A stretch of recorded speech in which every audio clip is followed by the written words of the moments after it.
Welcome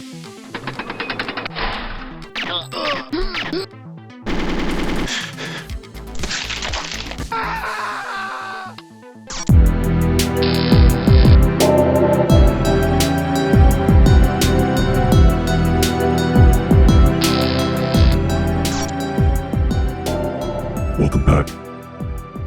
I've got a good one for you today. This one means a lot to me. Growing up with Nintendo, Nintendo 64, PlayStation 2, PC. I've been building PCs since I was like 8 or 9. I love PC. So, I had the chance to grow up with a lot of different types of games. From RTS, strategy games, first-person shooters, MechWarrior, you name it, StarCraft. Before that even, of course. MS-DOS, no one talks about MS-DOS games, man, those were the shit. Those were awesome. Putting in your little MS-DOS command, running the game, getting a whole list of games, and playing them, it was great, man. It was awesome. This guy has a lot to say, and so do I. So I'm gonna try and keep it brief, and just make a good point about it. Listen to this. You bought a video game at the store, it meant something. It came in a nice thick case, it had a memory card slot so you could bring it to your friend's house. Hey man, let's load up my save data. It came with a nice big thick manual with like 100 fucking pages. You could play local co-op. Yeah, your friend could come over and play with you on the same TV, on the same console, and all you needed was one other controller. Nowadays, you want to play Mortal Kombat with your friend, what do you need to do? You need to have another console, another controller, another fucking house, another internet connection, and PlayStation Plus. It's ridiculous. It's a fucking racket. They just want your money. And look at physical games nowadays. Look at this little chintzy piece of shit. It comes in this little fucking case that's... What the fuck is this thing? Hang on, alright. I got something to say. Here's the thing. Completely agreed. Entirely. Physical games are so important. They're everything. Especially nowadays, when you look at the fine print. He doesn't mention it here, and I don't believe he mentions it later, and we'll finish watching this video in just a second. But I just wanted to say that, the physical copy of the game is so important because you own that game. You can put it in and boot it up anytime. If it's digital, when's it going to be removed? It can be gone at any point. We've seen that 1,000 times. We've seen so many examples. It's one of the biggest, hottest topics right now. You know, the right to own your game, right? It's incredible. There are huge movements in politics right now, you know, over in the UK and soon to be around the world, believe me. That will ripple effect here. Stop killing games. That right there. Amazing movement. The guy who's pushing it forward, just amazing. I can't express to you how important this is. I know some of you might just see games as whatever, it's not a big deal, but you have to understand it's the right to your media. It's what you paid for.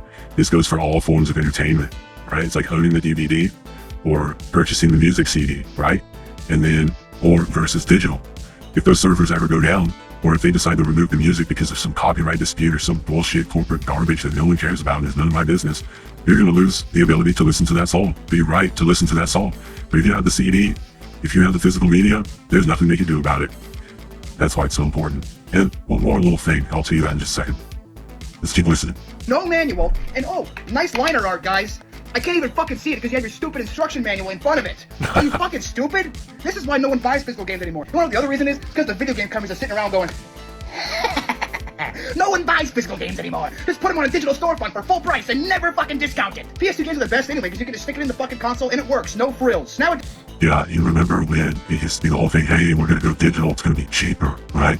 It's going to be cheaper for you, it's going to be better. Yeah, you won't have to pay for the physical media. Well, it didn't get cheaper, did it? Now we're looking at Nintendo with their $80 game, $79.99. I'm sure Grand Theft Auto 6 is going to be $100 or something absolutely absurd. It's going to piss everyone off, but people are going to eat it up. So we'll see what happens there, okay?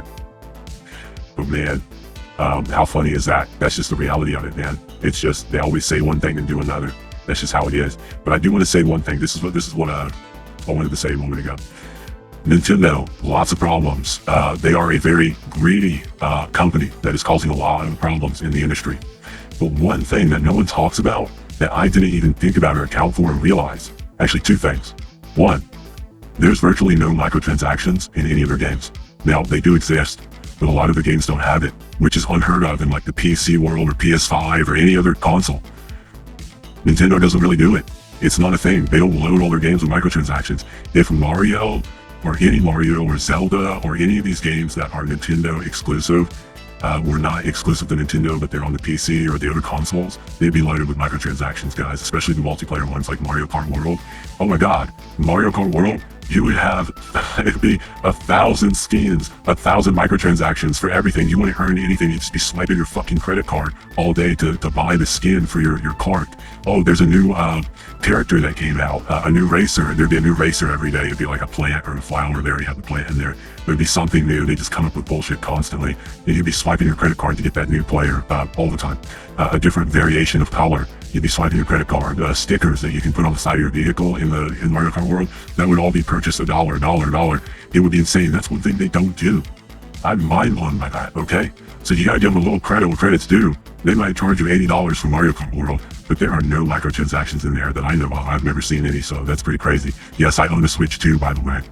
Never thought I would, but I ended up doing that because I want to play, they got me. I want to play Star Fox, remastered, remade, whatever it's called. I want to play GoldenEye. I miss it. I haven't played it since I was a kid. That shit's so awesome. Anyway, let's keep watching this finish real quick. Days you put your game in the console, it has to install for 9 fucking hours, and then the next day you go to play. Update! How many fucking updates does a single player game need? It should be finished by the time it comes out! Back in the day when you bought a video game... Oh man, that is a whole issue in itself. Let's switch over. Finishing games, day one patches, all that stuff. You know, a lot of that's okay, but he has a point, man. Like, we have shifted the industry into this crazy nonsense. It's insane. Games are not finished when they come out. We're waiting for huge patches to fix all the problems that the game launched with. Battlefield 6 is a perfect example of that. It's just a fucking nightmare, trash can, dumpster fire. So many problems with that game that's just barely getting fixed now, and there are so many more issues with it. Anyway, there's one example of hundreds and thousands of games that are launching like that, unoptimized, huge fucking mess.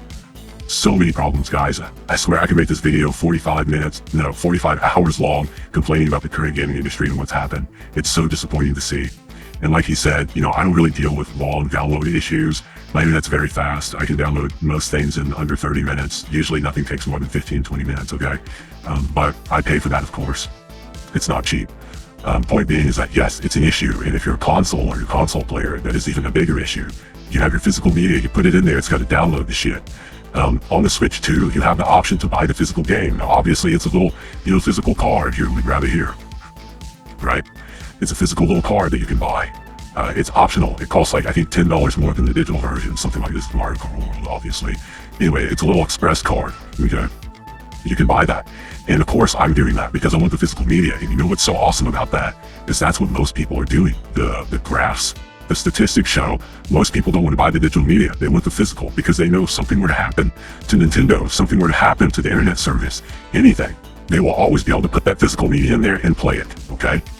But yes, even I had to put that in there and download an update, but as I recall, I didn't have to download anything. I could have played it anyway, but obviously there's going to be updates. And this is a multiplayer focused game, but you can play it single player as well. Anyway, it's not about Mario Kart. It's about the games. It's about the physical media and how important it is. Stop killing games, all right? That's all I really have to say. I just love what he had to say here. I think it's awesome. I love his passion as well. He's tired of it. The corporations, the industry is just full of garbage. It's full of excuses. It's full of shit. And I gotta be honest, I think indie games, they're gonna save us, man. I think they're already doing it. Indie games are where it's at. They're cheaper. They're passionate. They're not connected to giant corporate publishers. They aren't beholden to anyone but themselves. They're accountable to themselves.